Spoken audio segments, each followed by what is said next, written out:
Hello, my beautiful friend, and welcome back to another book review. Yes, you heard right. It's not a Black Library review.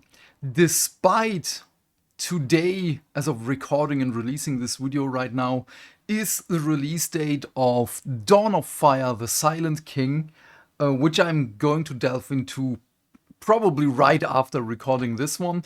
No, today is about Arcane, Ambessa, Chosen of the Wolf. Oh boy, do I have thoughts about this book. This sounds more negative than it should be. I'm really sorry. So, if you have seen Arcane, the League of Legends series on Netflix, which is amazing by the way, Graham McNeil also had his fingers in one episode, at least one episode. So if you like Warhammer stories, you will also like that one. You do not have to know anything about League of Legends for the series and for this book, as it is rather contained in knowledge that you really need. Does it help? Oh yes, it does. Because you don't know who the pale woman is. It's never said. It's just a title in this book. You don't know who the Black Rose is. Basically, you also don't know who the Black Rose is when you watch the series. So this is rather a difficult thing. It will throw you out of the loop a little bit. Can you still enjoy it? Yes, definitely you can. But you will get more out of it if you know the story of League of Legends, which is kinda of a shame because I really want to recommend this book to people who don't know the League of Legends lore, but it's a great start. If not this one, start with the series, go into this book, and then you can delve more into a League of Legends storyline. Just don't play the game. Before I delve into the story, let me tell you something about the book itself. Holy crap, this is about 25 euro-ish in Germany and or your regional equivalent. I love the makings of this book. Not only is this a paper sleeve, which I really love. Black Library did this for a couple of Warhammer novels back in the day. Also the Medada sigil on the front, but also it's a family picture. Holy crap! How amazing is this? Come on! I mean, you just have to love this. You have the wolves on the side, you have Mel, you have Azizi, the father, you have, of course, Ambessa, and you have Kino, which is amazing. And I love this so much. And it doesn't stop here. This book is not only, it's not regularly glued, it's really bound. For 25 euros, you have to see my comparison here to Black Library, the Games Workshop books.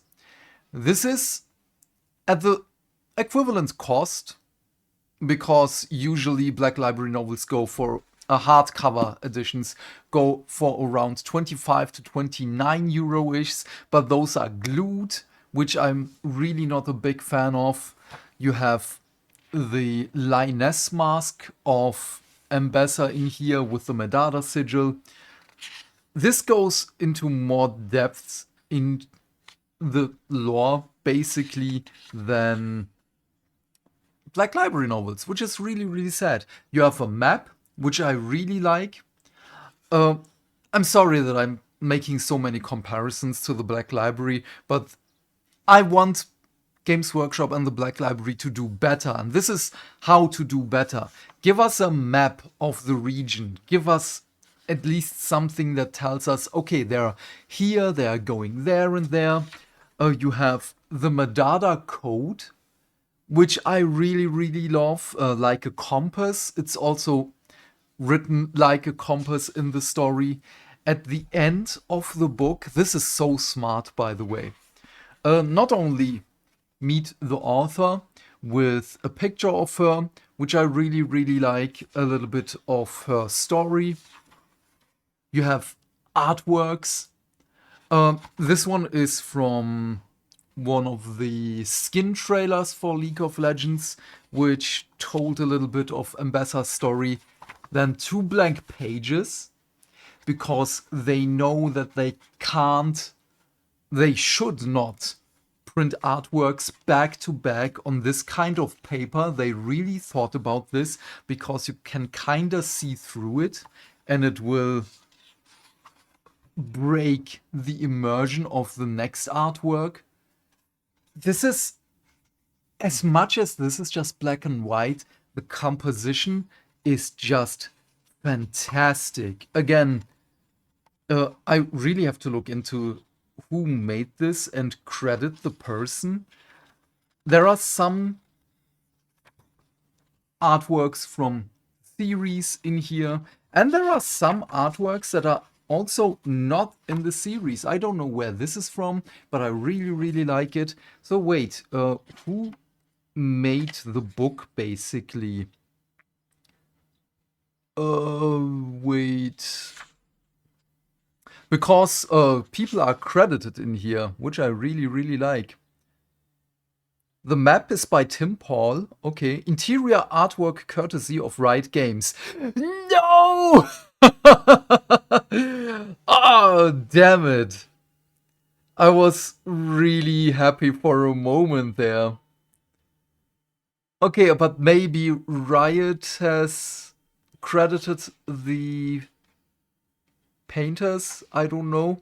But yeah, okay, let's delve into the story. The story is, of course, before Arcane, the series, starts. This is when Mel, I'm going to use Mel as an anchor point here, is still a child, because she's, of course, one of the main characters in the series. And luckily, we don't see Mel that much, because this is an Ambessa book. I wanted the book to be about Ambessa, and we get Ambessa. As much as she's not a good person at all, I really liked her in the series, and I wanted to see more of her, and I got more of her. Everything, we have to see her in the context of Noxus. It is a war-driven society. It is fight first, ask later, kill first, do not regret society. And if you want to know more about it, I will link the lore master of League of Legends in the not in the comment section, in the description box down below. It's Necrit. The guy is so well known in the League of Legends community for his lore videos that indie game studio who made one of the League of Legends single player games, the fantastic one, I forgot the name, Ruined King. He's one of the characters in there. And also a lore master, which is fantastic. But yeah, I have some nitpicks here and there. One of which is a rather big one, because it's the motivation of Tafik, one of the family members of the Medadas, which feels kinda shoehorned at the end of there. I would have taken it and put it further in the middle, so you understand the motivation of that person, why he does things that he does, and not at the end, because it felt a little cheap. But other than that, I have basically no qualms with this. It's incredibly well written. The people are smart. They act like human beings. Oh my god, why is oh, I don't know why this shocked me so much. I did not expect this from a League of Legends story. And I don't know why. Because maybe League of Legends just desensitized me to good people. It sounds weird, I know, but I was expecting more people to act like, yeah, it's just a fighting story. Arcane did something that was unprecedented in League of Legends for me, because, like in Warhammer, every story is basically just like, oh, we have to fight. Why? There is one reason why, and that's it. And here, the motivations get intermingled, the motivations are really backed up. If something happens, it's not a story of thing happens and then this happens. No, it is something happens, therefore this happens, which is beautiful. This is also one of the books.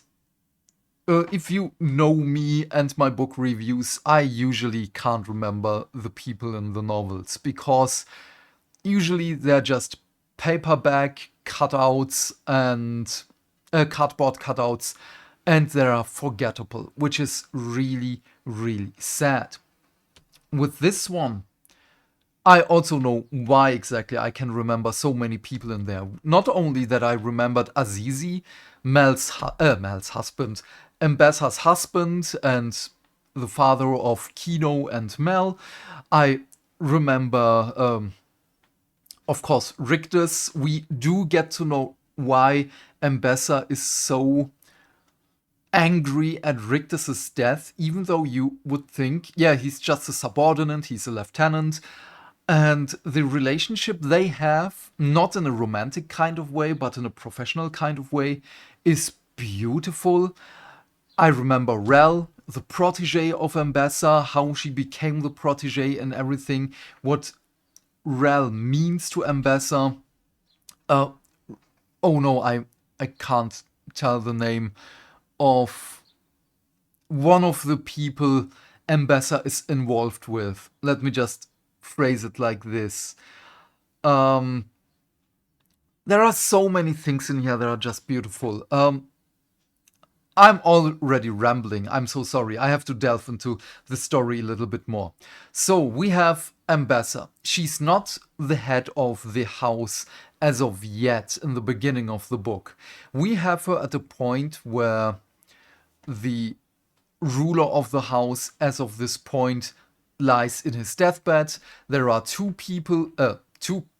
What is wrong with my hands? There are two people in the succession order, basically. And the head of the household has to choose. It's either Ambessa or it's Tafik. And both of them, even though they're both Medadas, they both follow the code, are like, yeah, but I deserve it. Of course, it has to be something like this. Also, it's Noxus society. You know that it will get bloody afterwards. And you can see that Ambessa, as much as she's having the antisocial disorder, the psychopathy tendencies, that she loves her family, that she would do so much for her family, but you get to see the glimpses of her failing in her beliefs.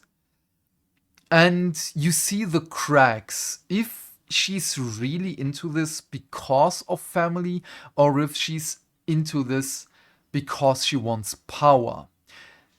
You see, I saw myself questioning this all of the time.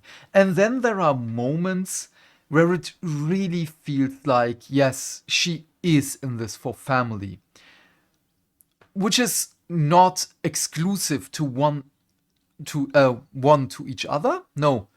Uh, which is not exclusive to I do everything for my family and I do everything for power. Both of them can be true at the same time. That's at least my feeling. I'm not a studied therapist here. just because I go to therapy doesn't mean I know everything. Um, Also, a little bit of narcissistic tendencies here, but then again, she admits when something is her own fault, which I also really, really like. She's just a fascinating character, and C.L. Clarke did a fantastic job here. So, but yeah, head of the household dies. Ambessa is being framed as being the killer. And of course, she isn't. We see everything from her perspective. And the war in the house begins. She has to leave her family behind. We get to see her with Kino, which is fantastic because we don't get to see Kino in Arcane the series. We just know what happened to him. We know what happened to the father, so Ambessa's husband. And we get to see how she is with Mel. We get to see why she tells Mel that she weakens her.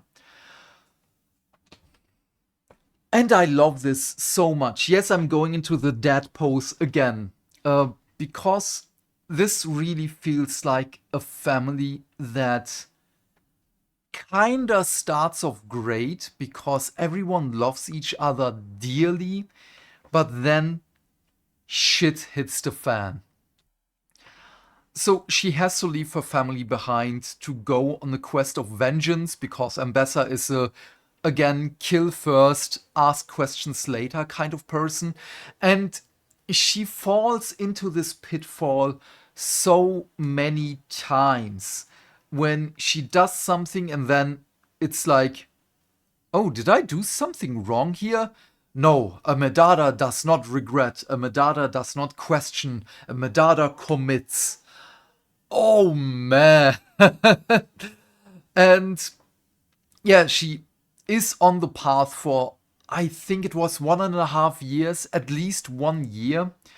And she uncovers more and more of the story. Again, she finds Rel, her protege. She wants Rel to be friends and bodyguards to Mel, like Rictus is her bodyguard and best friend, because how Rictus and Ambessa, again, the relationship between those two is fantastic. This is the best kind of friendship you can have with someone who's trusting you with your life. This is a friendship that I want to see in Warhammer novels. You get to see the background of Rictus, you get to see his background of his it's not Hextech, the rune bracelet that he has around his halberd. First of all, he has a halberd. I love halberds. +1 point for Rictus. And she trusts him with everything. There is just one secret that she keeps from him, and that one I do understand. I want to talk so much about the story, but I have the feeling that whatever I tell you, I can't do that without major spoilers. And I really do not want to spoil you with this book. It is, for me personally, a must read, and I will go back to Ruination, even though it hasn't been written by C.L. Clarke. The audiobook version of Ambessa, funny enough, is narrated by Alan Thomas. Thomas? I don't know how to pronounce the name. Which is also the voice actress for Ambessa, which is so good. There aren't as many fight scenes in here, and if there are fight scenes, they are rather short, which I really, really enjoyed. Character development has time to breathe. When we get to see Mel and I wanted to say Rictus, her brother. Why am I blanking out on the name right now? Yeah, when we get to see Ambassadors on the road, we are back in the hometown.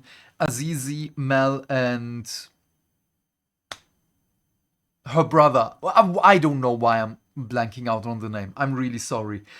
Um, the relationship between those three, especially as they are not so warlike, not that driven to fighting, and more of the I'm going to be a diplomat kind of route. It's so beautiful how Mel evolves from this I'm a small, tiny girl to I'm going to be a diplomat, I'm going to be smart about this, and hold her mother to a higher standard is amazing. How I'm sorry, I have to look this up again. What was the name of the brother? This is really, really bothering me right now because he is a wonderful character as he basically makes friends with everyone, be it with wine, be it with food. Whenever he goes into a restaurant, they make fun of it. The restaurant owner already comes in with what was it? A ramen shop in the city, which is fantastic. I just love this so much. And he's just like, oh yeah, this is one of my favorite restaurants. Let's talk here. Please bring us your best wine and one of what was it? Yeah, one of your best ramen dishes, please. And the restaurant owner is just like, oh yeah, of course. It's beautiful.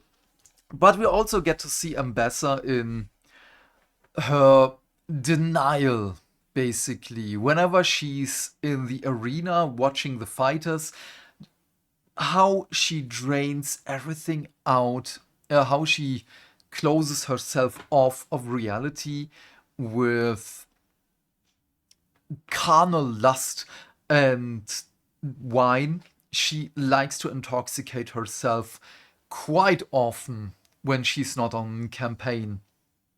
And again, I want to talk so much about this, but I'm going to spoil you so many things because as the further we go into the story, the further she uncovers the dealings of the Black Rose, the Pale Woman. And again, I want to tell you who the Pale Woman is, but I can't because it's such a big spoiler. I want to tell you what the Black Rose is doing, but I can't because it's there from the beginning. The hints are everywhere, and as soon as I tell you anything, you will see those hints. The only things that I can say is we get to see the origins of Mel's tattoos. She gets them fairly young. Holy crap. I believe she's around 13, maybe 12. She gets her tattoos.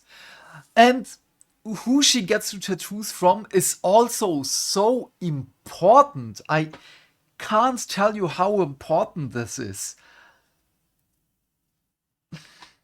This is so frustrating to me right now because as much as I want to recommend you this book, I can't talk about this book. It leaves itself open to a sequel. And please, please, Riot Games, please, C.L. Clark, write another book. I want to see Ambessa 2, Chosen of the Wolf number 2, I don't know, Reckoning of the Wolf, or whatever you want to call it. Ambessa the Reckoning, Vengeance of the Wolf, I don't know. Oh, this is just a beautiful book. Kino, that was his name. Yes. Okay, wait. I have to tell you at least something. As much as this is of a spoiler, it will not spoil the enjoyment of the book. It will not spoil Arcane the series, even though you probably already have seen it. It will not spoil you anything, but I hope that it would make you more hungry for more. Azizi is not Mel's father. And this is also one of the reasons why Ambessa is sending her to Piltover. If you know a little bit of League of Legends lore and how mages come to be, you already probably know this as soon as you see Azizi, basically. And I have to be really careful. I'm so sorry that this is so disjointed right now, that I'm a little bit all over the place. One of the things that hits Ambessa so hard is Mel's eyes. And the love that she has for the people around her, that weakens her in her resolve, is one of the reasons why she sends Mel away. Not only because Mel is more of a diplomat and she sees Mel as a weakling, that she was not able to teach Mel the things she wanted her to teach. Other way around, that Mel did not learn the things Ambessa wanted her to teach. Yeah, I don't know. I can't talk. I'm sorry, I just can't. I'm incredibly happy with this one. This is a definite pentakill for me. And I want more. I really, really want to.